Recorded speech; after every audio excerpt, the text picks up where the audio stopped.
नमस्कार दोस्तों, स्वागत है मेरे यूट्यूब चैनल पर। मैं राजू कुमार आप लोगों का हार्दिक अभिनंदन करता हूं और साथ में होली की ढेर सारी शुभकामना देता हूं।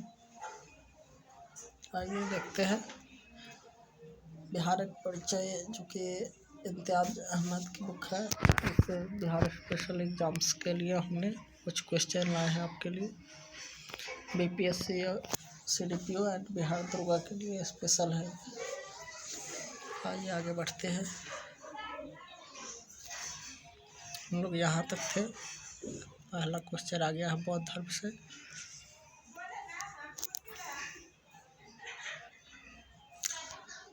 बौद्ध धर्म के संस्थापक गौतम बुद्ध ने गृह त्याग के उपरांत सर्वप्रथम कहाँ गए थे? तो दोस्तों वे वैशाली के समीप कलार के आश्रम गए थे।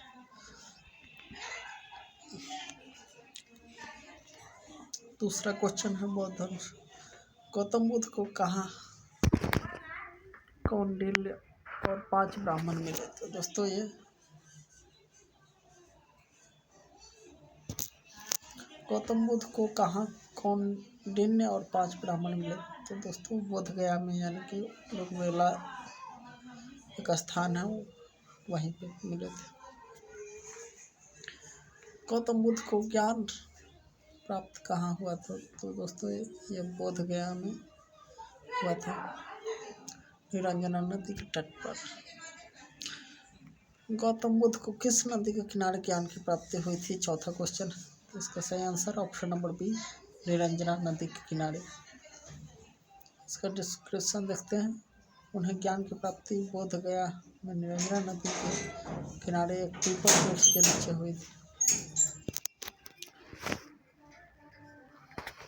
दोस्तों पीपल वृक्ष को बौद्ध धर्म में बहुत ही पवित्र माना गया है, क्योंकि इसी के नीचे भगवान बुद्ध को ज्ञान की प्राप्ति।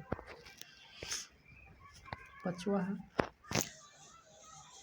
राजगृह में आयोजित प्रथम बौद्ध संगीति में कौन से कार्य हुए? तो दोस्तों बुद्ध की शिक्षाओं का संकलन और विनय पिटक में हुआ। जो भी बुद्ध भगवान द्वारा शिक्षा दी गई थी, उनका जो है संग्रह सुत्त पिटक और विनय पिटक में किया गया। छठा क्वेश्चन आइए देखते हैं। द्वितीय बौद्ध संगीत का आयोजन वैशाली में हुआ। इसमें किए गए प्रमुख कार्य क्या क्या थे दोस्तों? तो इसका सही आंसर है ऑप्शन नंबर ए। बौद्ध धर्म 2 भागों में स्थाविर और महासांख्यिक के रूप में विभाजित हो गया।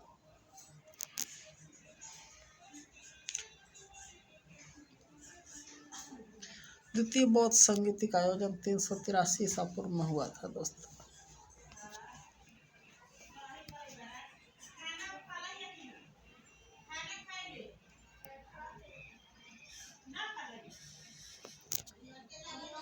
तृतीय बौद्ध संगीति का आयोजन पाटलिपुत्र में हुआ। इसमें किए गए कार्य क्या क्या थे दोस्तों? तो ऑप्शन नंबर इसका डी सही आंसर है। कुछ कठोर नियम बनाए गए तथा अभिधम्म पिटक का संकलन हुआ। तृतीय बौद्ध संगीति जो है दोस्तों आपका 251 ईसा पूर्व में हुआ था। क्वेश्चन नंबर 8 है, ये देखते हैं। निम्नलिखित में किस नगर से महात्मा बुद्ध का घनिष्ठ संबंध रहा है? तो दोस्तों इनका जो घनिष्ठ संबंध है बोध गया, राजगीर और वैशाली, इन तीनों नगरों से घनिष्ठ संबंध रहा है महात्मा बुद्ध का। क्वेश्चन नंबर 9, महात्मा बुद्ध ने पाटलिपुत्र के विनाश के कारणों की भविष्यवाणी की थी। उनमें सम्मिलित थी दोस्तों बाढ़, अग्नि, आंतरिक कला, ये सभी शामिल थे इसमें। बोध गया में महाबोधि मंदिर बनाया गया, जहाँ दोस्तों गौतम बुद्ध को ज्ञान की प्राप्ति हुआ था। उसी जगह, उसी स्थान पर महाबोधि मंदिर बनाया गया। ये बिहार लोक सेवा आयोग की 45वीं परीक्षा में पूछे गए क्वेश्चन है। प्रसिद्ध बौद्ध सारिपुत्र का जन्म कहाँ हुआ था दोस्तों? तो इनका जन्म नालंदा में हुआ था। सारिपुत्र प्रसिद्ध बौद्ध भिक्षु सारिपुत्र का जन्म कहाँ हुआ था? तो दोस्तों नालंदा। तो आइए बौद्ध धर्म समाप्त हुआ। अब यहाँ से मगध राज्य का उत्थान या मगध राज्य का उत्कर्ष, ऐसे क्वेश्चन देखते हैं। प्राचीन भारत में साम्राज्यवाद की शुरुआत और विकास का श्रेय दिया जाता है मगध। प्राचीन भारत में जो था साम्राज्यवाद की शुरुआत और विकास का श्रेय मगध को दिया जाता है। मगध राज्य की प्रारंभिक राजधानी थी दोस्तों राजगीर या गिरिव्रज।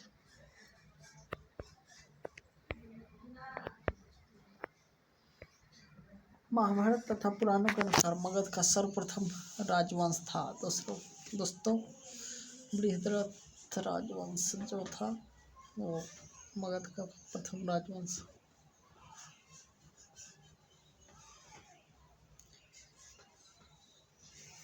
चौथा क्वेश्चन, मगध जनपद का संस्थापक था दोस्तों बृहद्रथ तथा जरासंध, ये दोनों को माना जाता है मगध जनपद के संस्थापक।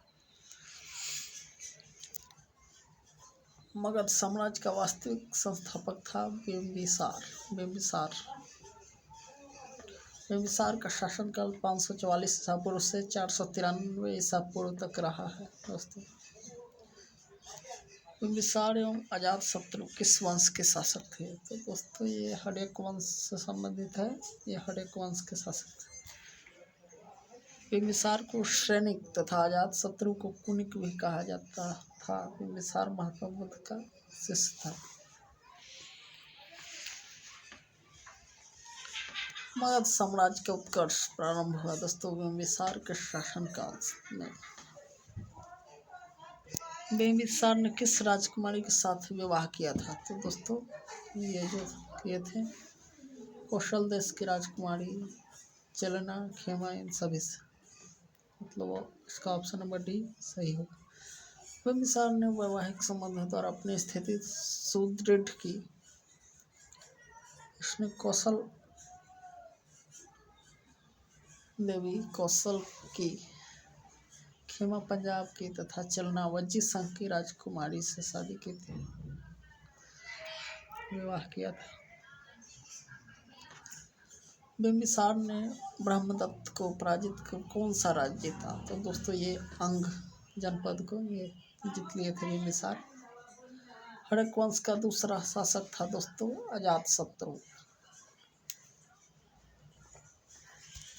इनका शासनकाल 493 ईसा पूर्व से 461 ईसा पूर्व तक। इसने अपने पिता बिम्बिसार की हत्या कर सत्ता प्राप्त की थी। राजगीर में दुर्ग तथा स्तूप की स्थापना मगध के किस शासक ने की थी? तो दोस्तों अजातशत्रु ने यह सभी करवाए थे, स्तूप तथा दुर्ग की स्थापना। वज्जी संघ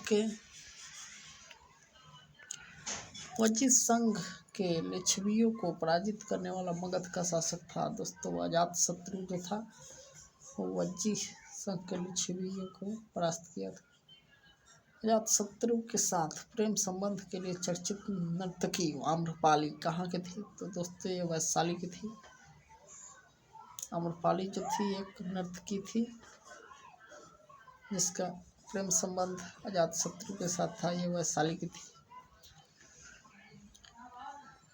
अजातशत्रु ने किस राज्य के साथ युद्ध प्रथम बार रथ, मुसल तथा महाशिला कंटक नामक हथियारों का प्रयोग किया? तो दोस्तों ये लिच्छवियों के युद्ध में इसने प्रयोग किया था। रथ, मुसल तथा महाशिला कंटक, ये दो हथियार होते थे। प्रथम मगध साम्राज्य का उत्कर्ष किस शताब्दी में हुआ था? तो दोस्तों ये 6ठी शताब्दी ईसा पूर्व में। पाटलिपुत्र नगर की स्थापना किस शासक ने की थी? तो दोस्तों पाटलिपुत्र नगर की स्थापना उदयी ने किया था। उदयी ने अजातशत्रु के बाद उदयी मगध की गद्दी पर बैठा था। उसे उदयभद्र के नाम से भी जाना जाता है उदयी को दोस्तों। किस राजा ने पाटलिपुत्र को सर्वप्रथम मगध की राजधानी बनाया? तो दोस्तों उदय ने पाटलिपुत्र को मगध की प्रारंभिक राजधानी, प्रारंभिक तो नहीं कहा जा सकता, मतलब पहली बार इसे पाटलिपुत्र को मगध की राजधानी बनी। हड़क वंश का अंतिम शासक था दोस्तों नागदशक। हड़क वंश के उपरांत मगध पर किस वंश की सत्ता स्थापित हुई? तो दोस्तों ये शिशुनाग वंश का सत्ता स्थापित हुआ मगध। सर्वप्रथम मगध के किस शासक ने गिरिव्रज के अतिरिक्त वैशाली को भी अपनी राजधानी बनाया? तो दोस्तों शिशुनाग ने। किस शासक ने पाटलिपुत्र को पुनः राजधानी बनाया और तब से मगध साम्राज्य की राजधानी पाटलिपुत्र ही रही? तो दोस्तों ये कालाशोक जो था उसने पाटलिपुत्र को पुनः मगध की राजधानी बनाया, तब से अभी तक राजधानी पाटलिपुत्र ही है बिहार की या मगध की। द्वितीय बौद्ध संगीति का आयोजन किसके शासनकाल में हुआ था? तो दोस्तों द्वितीय बौद्ध संगीति का आयोजन कालाशोक के शासनकाल में हुआ था। द्वितीय बौद्ध संगीति का आयोजन वैशाली में हुआ था दोस्तों। द्वितीय बौद्ध संगीति या समिति का आयोजन 383 ईसा पूर्व में हुआ था। द्वितीय बौद्ध संगीति की अध्यक्षता की थी सावकमीर ने। नंदवंश का संस्थापक था दोस्तों महापद्मानंद। आइए आज के लिए इतना ही, मिलते हैं नेक्स्ट वीडियो में।